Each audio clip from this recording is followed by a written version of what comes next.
કે નાની એવી રાતને દી કરે ને એનું નામ દીકરી સાહેબ.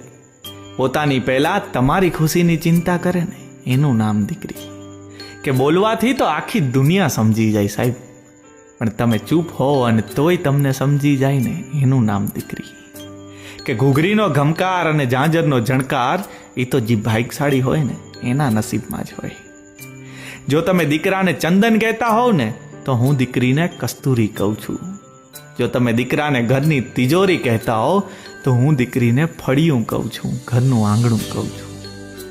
કેમ કે દીકરી વગરના ઘરમાં અવાજ હોઈ શકે, કલરવ ના હોઈ શકે, ને દીકરી વગરના ભવમાં જીવન તો હોઈ શકે પણ ઈશ્વર ના હોઈ શકે.